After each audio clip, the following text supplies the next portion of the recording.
जब मैं रुद्रनाथ महादेव की चढ़ाई कर रहा था तो रास्ते में मुझे एक बोर्ड मिला था कि इसमें लिखा था, अगर जीते जी स्वर्ग देखने की इच्छा हो तो रुद्रनाथ धाम चले आना। और ऐसा क्यों लिखा था मुझे यहाँ आके पता चला कि ये किसी स्वर्ग से कम नहीं था। रुद्रनाथ जितना दुनिया का सबसे टफ ट्रैक में से एक है, महादेव के ट्रैक में से, लेकिन खूबसूरत भी उतना ही था। मतलब आप खुद देखो ना, मैं क्या बोलूँ, मेरे शब्द इस खूबसूरती को बयान नहीं कर सकते हैं।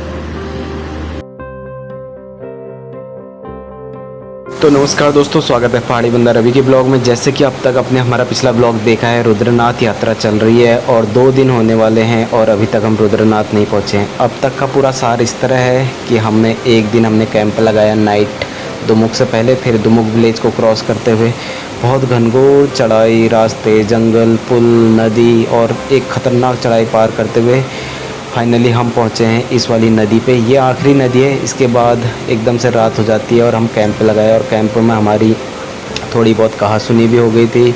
सबकी बॉडी की हालत भी ख़राब हो चुकी थी और हमने खाना वाना कुछ नहीं बनाया और रात को हम बिना खाना खाए सो गए। तो कैंप की कोई वीडियो नहीं है, कैंप लगाने का कोई वीडियो नहीं है, क्योंकि सबकी हालत ख़राब थी, ना हमारे पास पर्याप्त संसाधन थे उसको दिखाने के।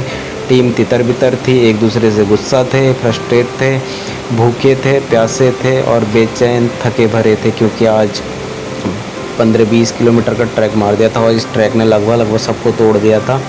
आधी टीम हमारी गायब है। तो अब हम सीधे सुबह मिलते हैं और दिखाते हैं आपको सुबह के नज़ारे क्या सीन रहा। तो ये रहा सुबह का सीन। ये हमारा टेंट हमने ऐसी जगह पे लगाया था और क्योंकि सुबह उठते ही आदेश थे कि हमें टेंट उतारना है फटाफट, क्योंकि रुद्रनाथ में कैंपिंग अलाउड नहीं है। तो हमने यहाँ पे फिर भी कैंप लगा दिया था क्योंकि हमारे पास कोई ऑप्शन नहीं था, रात बहुत हो चुकी थी। तो मनोज भैया फटाफट कैंप उतार रहे हैं। इतनी अच्छी लोकेशन थी, रात में हमें पता ही नहीं चल रहा था। और इसके आसपास का नज़ारा कुछ इस तरह का है, बाकी सब लोग इधर उधर गए हुए हैं। आप देख सकते हैं कितना सुंदर नज़ारा है। यहाँ पे बिल्कुल पानी ही पानी है और फूल ही फूल हैं। इतने प्यारे प्यारे फूल थे। कभी कभी तो मुझे लगता था फूलों की घाटी से ज़्यादा फूल रुद्रनाथ महादेव के ट्रैक में खिले हुए थे। और इतने सुंदर फूल, इतना पानी था, इतने घास थी, एक क्या ही नज़ारे थे इधर, एक नंबर का नज़ारा था। लेंगे अभी जल्दी दिखा रहे थे कि हम हमारा हालत पस रहे हैं आज जंगलों बीच में लुक रही हम यो वहाँ देखो भी जानिए परेशान है और यो के नहीं बुलानी हो ये कुछ रहे करो तो क्या जरूर बस रोड ट्रिप बहुत ही बढ़िया चलते जा रहे माहौली बस लगना घर पूछ दियो फटाफट घर पूछ तो सुबह जब हम उठे तब बारिश हो रही थी और टीम मेंबर ज़्यादा एक दूसरे से बात नहीं कर रहे थे क्योंकि सब भूखे थे, कोई सब थके पड़े थे। अब बस एक ही आस थी कि किसी तरह रुद्रनाथ मंदिर आ जाए। 2 दिन हो गए थे और रुद्रनाथ नहीं मिला था, आज तीसरा दिन है। अगर आज भी रुद्रनाथ नहीं मिला तो सब यहीं टूट करके यहीं मर जाएंगे। तो यही रुद्रनाथ की उम्मीद में हमने अपना सफ़र शुरू कर दिया है। और सफ़र की शुरू क्या किया, एकदम खड़ी चढ़ाई थी और फिर हालत ख़राब हो गई क्योंकि भूखे प्यासे हैं सारे बंदे, सबकी हालत ख़राब है। सब एक दूसरे को छोड़ के आगे पीछे चल रहे थे, किसी में कुछ उम्मीद ही नहीं बची थी। बस ऐसा लग रहा था कि अब किसी तरह ये सफ़र कट जाए और हम लोग रुद्रनाथ के दर्शन कर पाएँ। तो इसी उम्मीद में हम चल पड़े हैं रुद्रनाथ की ओर और बारिश भी हो चुकी है। जब मैं दिखाऊं आपको तो कुछ इस तरह का नज़ारा था। यहाँ फूल बहुत सारे थे और घास काफ़ी ऊंची ऊंची हो रखी थी और बिल्कुल खड़ी चढ़ाई की तरफ हम चल रहे हैं। ये देखो ऊपर जो पहाड़ दिख रहा है उसी पहाड़ की तरफ हमारा सफ़र शुरू हो चुका है और आधी टीम आगे चल रही है और आधी टीम हमारी पीछे आ रही है। और इधर बहुत सारे फूल और इस तरह की घास उगी हुई थी क्योंकि ये काफ़ी ऊंचाई पे है। तो यहाँ के नज़ारे बहुत अच्छे थे, लेकिन बारिश होने की वजह से बादल पूरे कोहरा छा चुका था तो हमें उतने अच्छे नज़ारे देखने को नहीं मिल रहे थे। पर अभी नज़ारों से ज़्यादा हमें बस आस थी कि किसी तरह हम ऊपर पहुँच जाएं और कुछ दिखे हमें, जहाँ हमें कुछ खाने को या पीने को मिल जाए। इस जगह पर मैं काफ़ी डिहाइड्रेट हो चुका था क्योंकि मेरे को प्यास बहुत ज़्यादा लगती है और पानी पीने की आदत है, लेकिन मैंने कल से भी कुछ ढंग का पानी नहीं पिया था, खाया तो कुछ भी नहीं था। तो ये हमारी टीम है जिनकी हालत ख़राब हो चुकी है और चल रहे हैं हम लोग फिर भी। और कुछ लोग अभी पीछे आ रहे हैं। मेरा बेस्टी मित्र पंकु पीछे आ रहा है और भैया लोग भी पीछे आ रहे हैं। देखो इस बेचारे की भी हालत ख़राब हो चुकी है, लेकिन कर ही क्या सकते हैं, वहाँ कुछ ऑप्शन ही नहीं था, बस चलते जाना है। लेकिन चढ़ाई इतनी ख़तरनाक थी कि पूछो मत भैया, हालत ख़राब हो गई थी चढ़ाई में तो।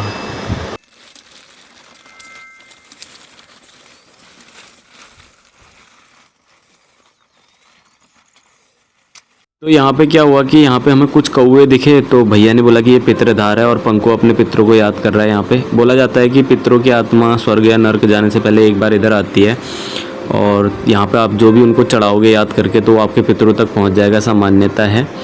और पितृधार से रुद्रनाथ की लंबाई किलोमीटर लगभग 5 किलोमीटर और माना जाता है। तो हम और होपलेस हो गए थे कि 5 किलोमीटर और चलना पड़ेगा, लेकिन हम 100-200 मीटर ही चले थे कि ऊपर से हमें लोग दिखाई दिए और कुछ मकान दिखाई दिए, जिससे मेरे दिमाग में सबसे पहला ख्याल आया भोजन, पानी। और सारे बंदे हमारे खुश हो गए, मतलब, और वो सब लोग हमें ऐसे देख रहे थे मतलब जैसे हम कोई सेलिब्रिटी हों। मतलब सारे के सारे बंदे, वहाँ के लोकल बंदे, कुछ ट्रैकर, कुछ लड़कियाँ, कुछ लड़के। तो मन में थोड़ा डर भी था यार कि कहीं ये तो नहीं बोलेंगे कि कल तुमने यहाँ पर टेंट लगाया था, टेंट कैसे लगाया तुमने, या कौन हो तुम, ऐसे टाइप। क्योंकि हम सुबह सुबह ही पहुंच गए लगभग 7 बजे समथिंग, और कोई भी बंदा यहाँ 7 बजे तो पहुंच नहीं सकता। लेकिन जैसे हमें आदमी दिखे फिर वो नॉर्मल हो गए थे, तो हम खुशी हो गए। और सबकी हालत ख़राब थी, लेकिन इतना सुकून, इतना खुशी, मतलब एक अलग ही लेवल था भाई। यहाँ पहुँच के सबके अंदर एक जान सी आ गई थी हल्की फुल्की, और सबको उम्मीद की किरण दिखाई दे रही थी कि अब तो कुछ ना कुछ मिल ही जाएगा। और यहाँ बहुत सारे बंदे पहले से ही पहुँचे पड़े थे। रुद्रनाथ में आपको टेंट की व्यवस्था मिलती है, रात को यहाँ टेंट लग जाता है और खाने पीने की व्यवस्था हो जाती है। तो इस तरह आप यहाँ पहुँच सकते हो। मैंने यहाँ पता किया था तो 1000 रुपये पर बंदा लेते हैं वो, और ऑफ सीज़न के टाइम पे 400-500 रुपये पर बंदा लेते हैं। तो हमारी टीम कुछ आगे पहुँच चुके हैं और कुछ पीछे पीछे जा रहे हैं। मैं ये वीडियो बनाते हुए जा रहा हूँ। भरत, दीपू, गुलशन, पंकु सब पहुंच चुके हैं इधर।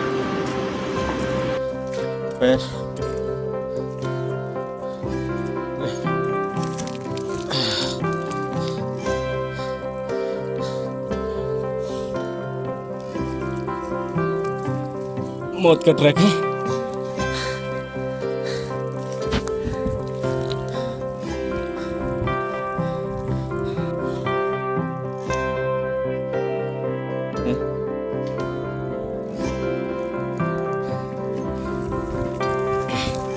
थोड़ा थोड़ा मौसम खुल रहा। अन्नपूर्णा भोजनालय। जब यहाँ पहुँचे तो सबसे पहले हमने अपने कीचड़ भरे पैर धोए, क्योंकि हम कैसे कैसे रास्तों से आ रहे थे, क्या क्या चल के इतना पहाड़ चढ़ के आए थे। फिर उसके बाद ठंडे पानी से मुंह धोया, और पानी इतना ठंडा था पूछो मत, एकदम फ्रेश फील किया यहाँ पहुँच के। यकीन से नहीं हो रहा है हम यहाँ से आ गए भाई।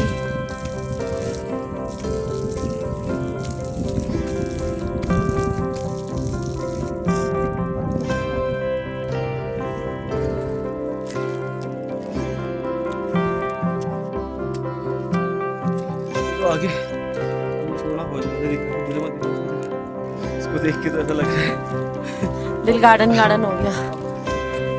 और क्या,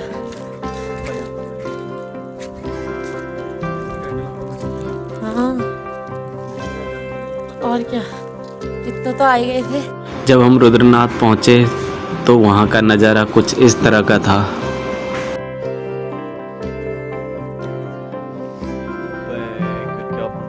क्या नजारा है, गजब।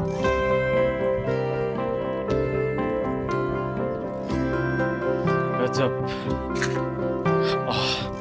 फाइनली हम लोग पहुंच चुके हैं रुद्रनाथ मंदिर। लगा नहीं था कि इतनी जल्दी पहुंच जाएंगे, लेकिन 1 किलोमीटर चलने के बाद ही पहुंच गए थे। अब ऐसी फीलिंग आ रही है ना महादेव के पास। क्या नज़ारे हैं, देखो चारों तरफ सारे लोग जा रहे हैं मंदिर में दर्शन करने के लिए। चारों तरफ का मौसम धीरे धीरे खुल रहा है। ऐसे नज़ारे कहाँ ही देखने को मिलते हैं सिवाय महादेव के अलावा।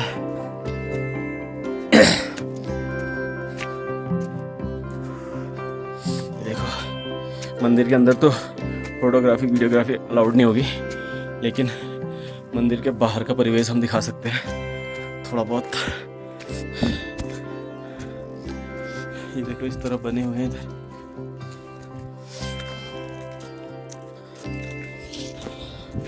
पापा नन पहाड़ से ना हूँ यहाँ तो साले, यही मेहनत लीजिए, आ जाओ तुम।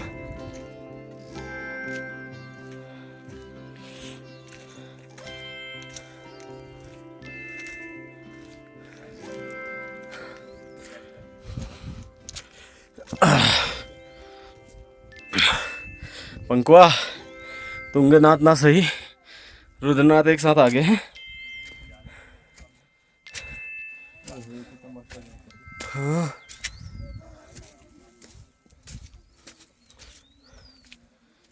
कैसा लग रहा है इधर? बहुत ही बढ़िया। झंडे के ऊपर कौवा बैठा है। ओ सामने। हाँ हाँ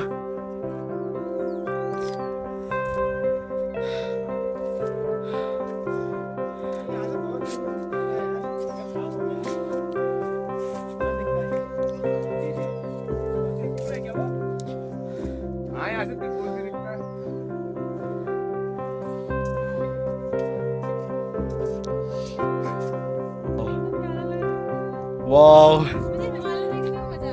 सारी चढ़ाई सारी थकान गायब हो गई भयंकर। जब मैं रुद्रनाथ महादेव की चढ़ाई कर रहा था तो रास्ते में मुझे एक बोर्ड मिला था कि इसमें लिखा था अगर जीते जी स्वर्ग देखने की इच्छा हो तो रुद्रनाथ धाम चले आना। और ऐसा क्यों लिखा था मुझे यहाँ आके पता चला कि ये किसी स्वर्ग से कम नहीं था। रुद्रनाथ जितना दुनिया का सबसे टफ ट्रैक में से एक है, महादेव के ट्रैक में से, लेकिन खूबसूरत भी उतना ही था। मुझे मतलब आप खुद देखो ना, मैं क्या बोलूँ, मेरे शब्द इस खूबसूरती को बयान नहीं कर सकते हैं। यहाँ कभी भी पूरी तरह से शायद ही मौसम खुलता होगा, पर महादेव की कृपा रही कि थोड़ी देर के लिए मौसम खुला। और जो ये सामने आपको नज़ारा दिख रहा है मेरी स्क्रीन पे, ये पूरा हिमालय रेंज है और यहाँ से बहुत बड़ा रेंज और बहुत ट्रैक के रास्ते हैं। अगर आप एक महीने भी यहाँ बिताओ तो भी शायद ही कम होगा कि आप पूरा नाप सकोगे, क्योंकि इतना दुर्गम और इतना विशाल ये इलाका है, इतना खूबसूरत है मेरे महादेव का द्वार।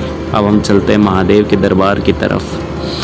महादेव के दरबार की तरफ चलते हुए आपको इस तरह का गेट दिखता है जिसमें लिखा है ओम रुद्रेशाय नमः। फिर उसके बाद आप चलते हो ऊपर की तरफ, यहाँ पर लकड़ी और इस तरह के सामान रखे। और मुझे मिली ये घुघुती, इसको हम घुघुत बोलते हैं, गढ़वाल में घुघुती बोला जाता है, शायद पहाड़ी के मौनी में हम घुघुती बोलते हैं। अंकित भाई यहाँ पे फ़ोटो खिंचवा रहे हैं, ग्रुप के सारे मेंबर फ़ोटो खिंचवा रहे हैं। और खिंचवाए भी क्यों ना, उन्होंने इतनी मेहनत जो की है, 2 दिन का इतना एक्सट्रीम ट्रैक मारा है। पर मैं दिखा रहा हूँ आपको कि रुद्रनाथ मंदिर के आसपास क्या दिखता है, कैसा है। और मुझे दिखा है एक प्यारा सा टॉमी जो कि सोया था अपना हल्का सा मुंह खोल के। मुझे काफ़ी क्यूट लगा नज़ारे के साथ। और वो नीचे जो कुंड दिख रहा है उसको शायद नारद कुंड बोलते हैं, मुझे कंफर्म जानकारी नहीं है। और ऊपर एक ट्रैक है जिससे अनुसया मंदिर को जाते हैं। अब चलते हैं हम रुद्रनाथ महादेव के मंदिर की तरफ। रुद्रनाथ महादेव का मंदिर के सामने उस समय 20-30 भक्तों की भीड़ लग चुकी थी, क्योंकि ज़्यादा लोग यहाँ आ नहीं पाते हैं। ये दुनिया का नहीं मतलब भारत का सबसे टफेस्ट ट्रैक है महादेव का, पंचकेदार में।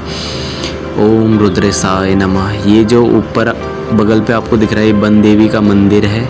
और इस तरह के यहाँ पे झंडे पताके पूरे लहराते रहते हैं। और इनमें से भी सारे भक्त लगभग रात में आए थे, केवल हम ही थे जो सुबह सुबह यहाँ ट्रैक करके आए थे। और ऊपर जो ये मंदिर दिख रहे हैं ये 5 पांडवों के प्रतीक है मेरे हिसाब से। बाकी ऊपर बहुत बड़ा पहाड़ है और बगल में वन देवी का मंदिर है। रुद्रनाथ मंदिर और ट्रैक एक ऐसा ट्रैक है जहां आपको अपने आप से जूझने का बहुत समय मिलता है। आप अपने बारे में बहुत कुछ सोच सकते हो और अपने बारे में विचार कर सकते हो, और बहुत शांत और सुंदर जगहों में से है। और जैसे ही थोड़ी देर बाद यहाँ पे पंडित जी और डमरू का आह्वान होगा, वो आपके रोम रोम रोमांचित कर देगा।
दिल्ली का वाला दोबारा भाग गया।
दोस्तों ये था पहाड़ी बंदा रवि द्वारा प्रस्तुत रुद्रनाथ ट्रैक और रुद्रनाथ महादेव का मंदिर। आई होप कि आपको ब्लॉग पसंद आया होगा। आया हो तो हर हर महादेव ज़रूर लिखें और जितना हो सके शेयर करें और सब्सक्राइब करें। बाकी हम नए यात्रा पे जाते रहेंगे, नए ब्लॉग लाते रहेंगे जहाँ भी पॉसिबल होगा। आप भी घूमिए, आप भी प्यार दीजिए और जब भी मौका मिले यात्रा करिए। हमें तो बहुत कुछ सीखने को मिला और फिर मिलते रहेंगे नेक्स्ट वीडियो में। तब तक अपना ख्याल रखें। हर हर महादेव, हर हर महादेव, जय महाकाल।